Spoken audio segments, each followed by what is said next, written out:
So this is an update from my 2 days of tests. Now, this I blocked out some information. It is thick. Yeah. It goes through everything. Like, it went 2 days of... some things were fine, but other things was a little... hated it kind of thing. It was uncomfortable, some of the tests, and painful for the others. Like, I don't know if you can see there. There's a small red dot on my wrist where she was digging for the vein. And then there's one all the way up on my arm, but you can barely see it. That's the other site where I did 2 blood tests the first day. And then this one, where are you? It's just a small red dot now, but that was in for like 3.5 hours. They had to do a 30-minute, I think it's 3.5, something like that. 30-minute, an hour later, and then an hour and 120 minutes later. It's still like kind of not pain. It's not paining too bad now, but it's tender, I guess. Here is the schedule. So what I had to do was the first day I had to do arterial, this one, blood sampling, where she was like, she couldn't get it the first try, so she went in and she moved over, deeper, back up, and then over again, and then she finally found the vein. And I was like, like for me, you might have seen my other video where I said this, I hate needles. I can do tattoos. I hate needles. Then I changed into my clothes, where you're easy to take on and off. We had a urine test, ECG, pulmonary function test, height, weight, in-body bone density, echocardiogram.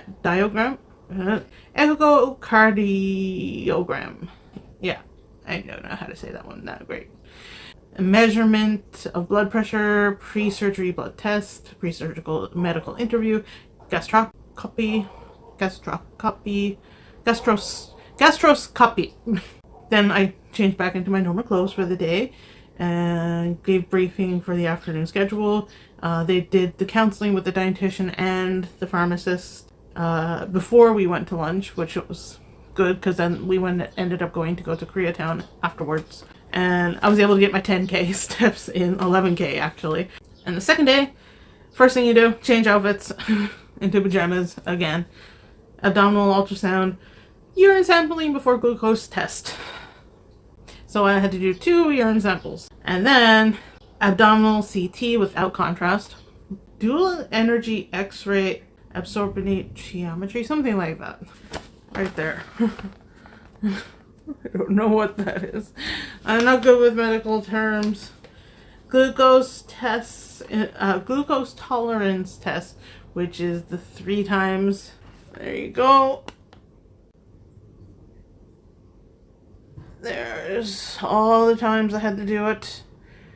So the Treeland drink that they got you to drink, it tasted like almost like a 7-Up or something without the lemon.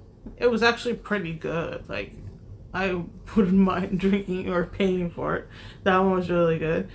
They were seeing if obviously I had diabetes or if I was pre-diabetic, which I'm not.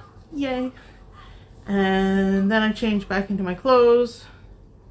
And then, oh yeah, and when they were doing this, they kept the needle in, obviously. And every time I had to take a test, she had to remove some of the tape because my blood was coming out slow. And then she'd have to kind of like pull it out a tiny bit, like slightly out, and then flatten it, I guess. Then it would start. So every time she had to do it like that, I'm like, and like having it in that long, like sometimes I didn't feel it, and then other times I would feel it. And I was like, ow, this is uncomfortable. I hate needles. Then they gave us like a briefing of the afternoon schedule. We went to lunch, consultation, test results, etc. with a bariatric surgeon. That took a long time going over. I do have pictures of, because what is the thing called? gastroscopy, GF.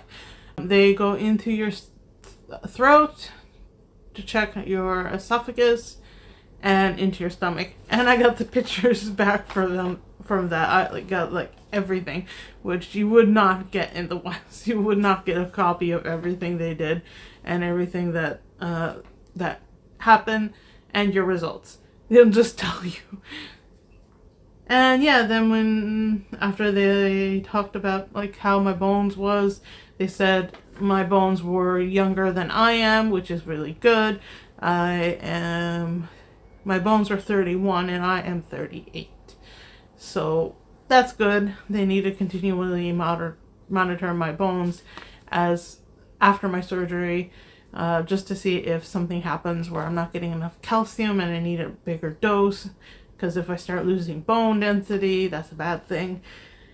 And then we scheduled the next appointment, which is another appointment on the 2nd of June. And it is going to be so the next appointment is on the 2nd, and that will go over, I think, I will be talking to the anesthesiologist, and a couple other tests will be done that day as well, minor tests pretty much. And yeah, I just need to lose 5 more kilograms between now and the 14th, which will be the day I'm admitted to surgery. Just 5, not 10 like last time.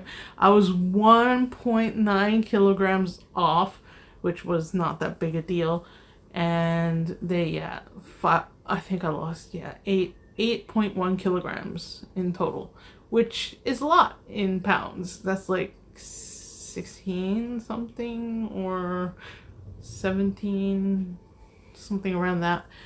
And yeah, I just have to lose 5 more kilograms because they want me to lose as much as possible, obviously, for my health during during the surgery. And yeah, that's what's gonna happen. After that, I'll be admitted on the 14th at around noon, so I have to be there around noon. And then I will be going to have my surgery around 9. The surgery will probably take place exactly 9:30-ish, and I'll be going towards like getting my anesthesiologist and all that around 9. And it'll take about 15-20 minutes, and then around 9:30 I'll get I'll start my surgery. It'll last about 2 or 3 hours, and then I will be brought up to my room kind of thing after I'm been kind of woken up. I will be staying for 3 days after.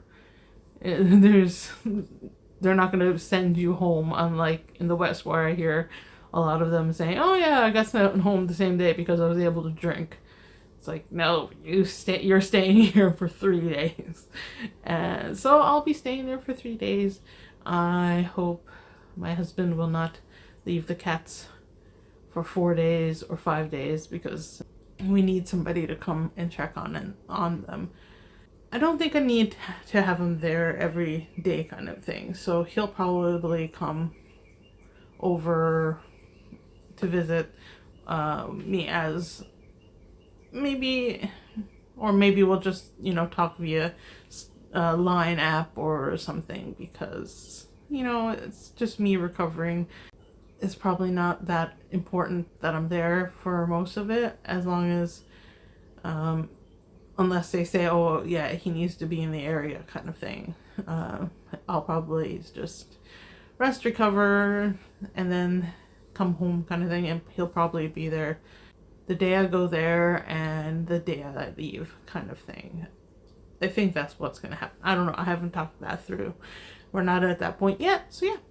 That's everything that happened. It was a long, hard 2 days of tests.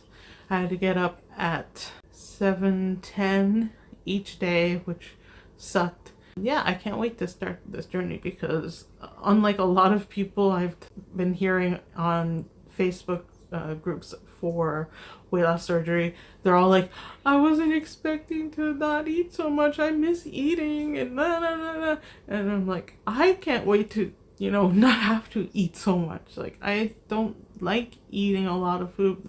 I want to eat like just a little bit, and then whenever I'm full, I'm full. I'm not going to be that sad being able to eat only a tiny portion. Like, I might be a little sad because I won't be able to eat something normal for, say, our upcoming anniversary or something. I'd only be able to eat a couple bites because it'll be a month after. So that'll probably be the only thing that I'll hate, is because I won't be able to do eat or enjoy very much food. I will be taking takeaway containers, so then if I do order some meals or something, I can just shove it in that and put in my bag, because there's no, like, you know, takeouts usually. Like, if you can't finish your dinner, they don't just have put into a little cardboard box or any kind of styrofoam box for you to take home with you. They'll just throw it out. They have no service like that, because they're worried, what if something happens on the way home and the food gets spoiled, then they'll get blamed. So they're like, they don't do this here. So I will be bringing like a little takeaway, and I will be also taking with me a little, like a miniature scale, miniature digital scale, make sure it's digital, and then I can just measure out how many grams I'm supposed to have for that meal, and then I don't go over. That's one of the things, is once you do start on solid foods, if you do go over even a little bit, you're going to start stretching out your stomach more. And I have researched enough about this so that I know what has made people fail and regain their weight later on. But they also help you for like 5 years of help. I'm pretty sure it's 5 years. It's either 3 years or 5 years, but I think it was 5 years after your surgery.